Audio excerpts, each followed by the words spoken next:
주님 평화. 예, 오늘은 부활 제2주일이면서 2000년 대인년 때 교황님께서 제정하신 하느님의 자비주일입니다. 하느님의 자비 그러면은 뭐 설명할 어떠한 설명을 많이 갖다 붙여도 뭐 이게 다 표현하기 어려울 만큼 뭐 너무나 크고 가히 없죠. 그렇기 때문에 그 설명하는 게 중요한 것 같지는 않아요. 하느님의 자비 이렇습니다, 저렇습니다, 그렇습니다. 그리고 그 설명하는 게 그렇게 중요하지 않은 건 그 설명만 듣고 우리가 하느님의 자비를 깨닫기에는 하느님의 자비는 너무 크거든요. 그렇다면 우리는 그 하느님의 자비를 살아가야 됩니다. 어떻게 살아가느냐? 이제 그게 관건이겠죠.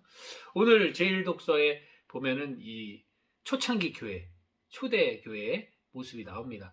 공산주의하고는 달라요. 모든 재화산을 헌납하고 각자가 필요한 만큼 나눠 가진다. 그러면서 하느님을 찬양하면서 살아간다. 이런 이야기가 오늘 그거에 나오는데 공산주의하고는 좀 다릅니다. 혹여라도 공산주의하고 같다고 생각하신다면 그건 좀 공부를 하셔야 돼요. 어쨌든 이 초대교회의 그 모습 안에서 저는 자비를 발견합니다. 뭐 자비라고 그러면 뭔가 희사하고 뭔가 내가 큰 희생을 치르고 뭐 그런 것들로 생각을 할 거예요. 자비 그러면 뭔가 내가 베풀어 주는 것. 근데 이거는 자비가 아니라 다 내어 바치고 자기가 필요한 걸 받는 건데 왜 자비냐? 그 받기 이전에 모든 걸 내어 바쳤잖아요. 내 모든 걸. 재화로 나오지만 실제로는 내 모든 걸 내어 바치는 거예요. 그리고 하느님에게 내가 필요한 만큼을 은총을 얻어서 살아간다는 얘기죠. 그리고 그걸로 좋게 하는 그 모습. 자비라는 게 저도 공동체 생활을 17년째 하고 있습니다만 이 자비라는 게 뭘까? 살아가면서는 우리 공동체는 참 자비가 없어 라고 생각을 하면서 살았어요. 서로 원망하고 불신하고 시기질투하고 그러면서 살았기 때문에 우리 공동체는 진짜 사랑과 자비가 없어. 서로 간에. 그런 생각을 많이 하고 살았는데 이제 와서 돌이켜보면 저를 보기만 해도 인상을 찌푸리고 저 때문에 밥 먹을 때도 인상 쓰면서 먹는 형제가 있어요. 제가 그 형제보다 위에요. 그 형제는 저만 보면 불편한 거예요. 저는 기분이 나쁘죠. 당연히. 내 몸 무슨 모습 때문에 그런지는 저는 모르겠지만 어쨌든 저를 되게 힘들어하고 어려워하고 불편해하고 말할 때마다 약간 시니컬하게 저한테 대하는 형제가 있어요.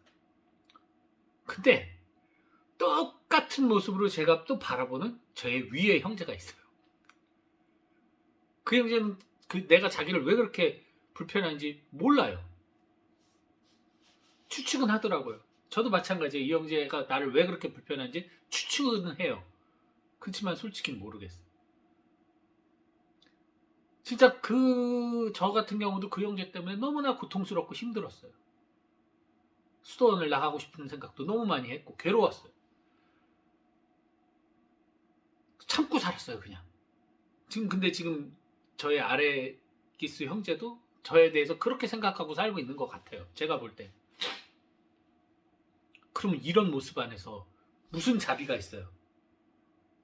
나 참아주는 게 자비일까? 내가 이 형제 참아주는 게 자비일까? 그건 자비 아니거든요. 그냥 참는 거예요. 참으면서 행복하고 감사해야 되는데 그렇지가 않거든요. 여러분 아시다시피 여러분 인생에 살면서 정말 너무나 고통스럽게 만드는 사람, 여러분의 삶을 막 흔들 정도로 이렇게 괴롭게 만드는 사람들이 꼭 있잖아요. 중간중간 살다 보면 생기잖아요. 그 사람을 참아주면 행복합니까? 용서하라고 해서 용서하면 행복해요? 아니잖아요. 현실적으로 그건 아니잖아요. 그래서 저도 행복하지 않았어요. 근데 어디에서 갑자기 자비라는 것이 느껴졌냐? 보통이라면 상식적으로 생각해봐서 그 정도로 싫다면 내가 떠나든지 그 사람이 떠나야 돼요. 떠날 용기가 없어서 못 떠난 건 아니었어요. 저는 오히려 지금은 이제 나갈 용기가 없어요. 이 나이 먹고 나가서 할 게 없어요. 저는. 근데 그때는 저도 혈기왕성했거든요. 20, 30대였으니까 30대였으니까 30대 나갈 수 있어요. 나가서 할 수도 있어요. 막 그때 공부한 것도 있었고 사회적으로 밖에 나가서 일할 수 있는 것들도 있었으니까. 근데도 안 나갔거든요. 지금 저의 그 아랫기수 형제도 마찬가지예요. 어. 되게 공부 잘했고 그래서 밖에 나가서 살 수 있는 형제인데 안 나갔어요. 그 얘기가 뭐냐면 저희가 그렇게 서로 미워하고 싫어해도 이유는 몰랐어요. 그 당시엔. 그럼에도 불구하고 그대로 같이 계속 살 수 있었던 이유. 그 형제가 불편해서 나간 형제는 나갔어요. 근데 그리고 제 아래 형제들 중에서도 나가는 형제들은 나갔어요. 근데 안 나간 사람들은 뭘까? 이 사람들이 이상한 사람인가? 정신병자인가? 아니요. 하느님께서 주신 우리 안에 있는 성령이 이 사람을 필요로 할 때 그 사람에게 난 너가 싫어, 너가 미워, 너 싫었으니까 너하고는 절대 뭐 이렇게 안 해가 아니라 도움을 받을 수 있게 그리고 도움을 청할 수 있게 용기를 주셨거든요. 용기. 결과론적인 얘기예요. 그 과정 중엔 그게 용기인지 몰랐어요. 즉, 저 사람이 도움을 청하면 내가 싫은데 해요. 꿍시렁하면서도 해요. 맞아요. 여기도 마찬가지예요.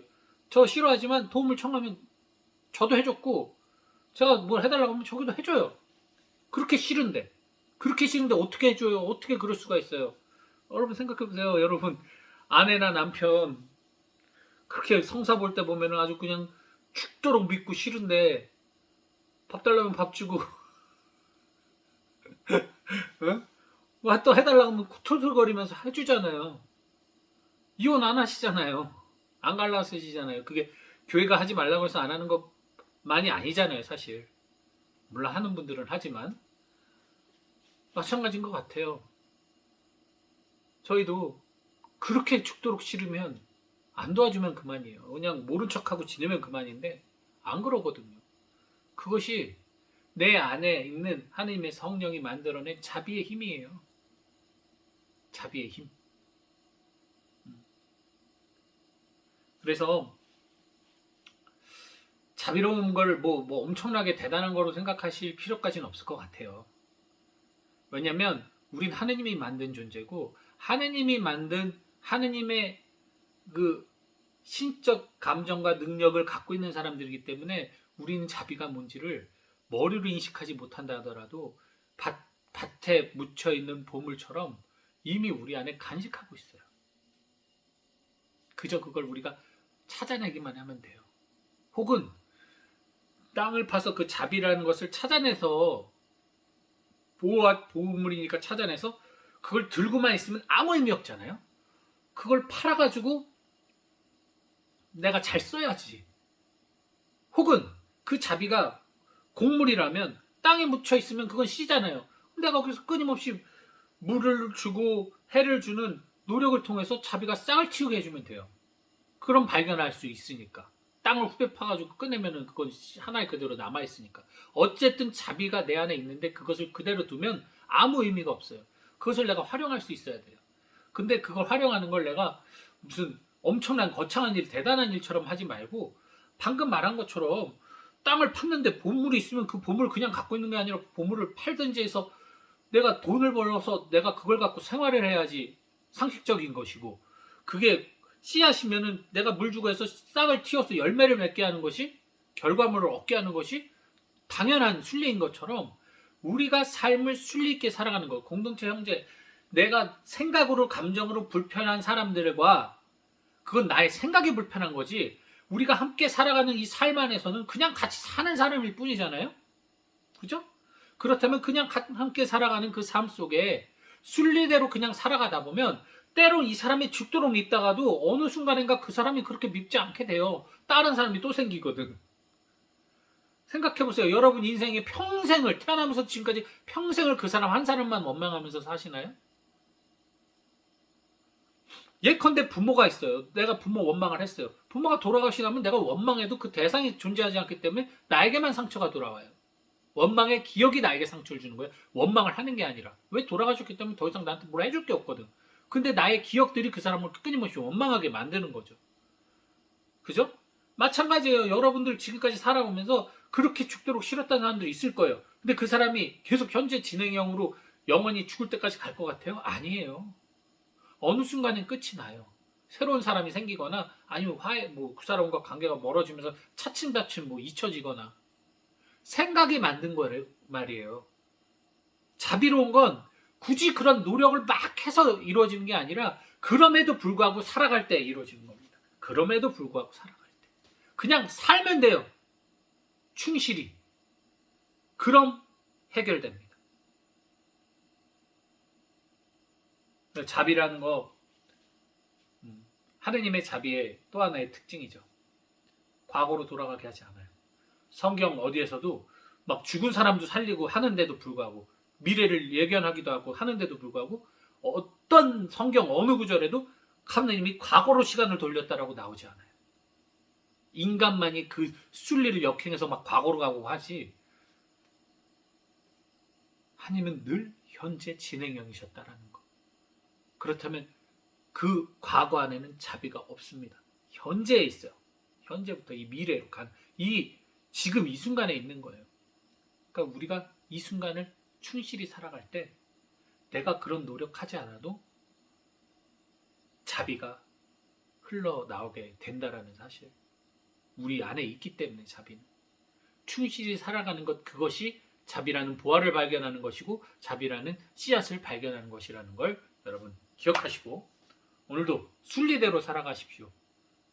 순리대로 살아가시고 이 순리를 역행하려는 자비를 꺾으려고 하는 이 나의 부정적 생각에 대해서 늘 주의하시고 오늘도 하나님의 자비에 기대기보다는 하나님의 자비를 누리면서 나 또한 자비롭고 온유한 사람으로서 하루를 기쁘게 살아가는 그런 자비주일이 되시길 바랍니다. 주님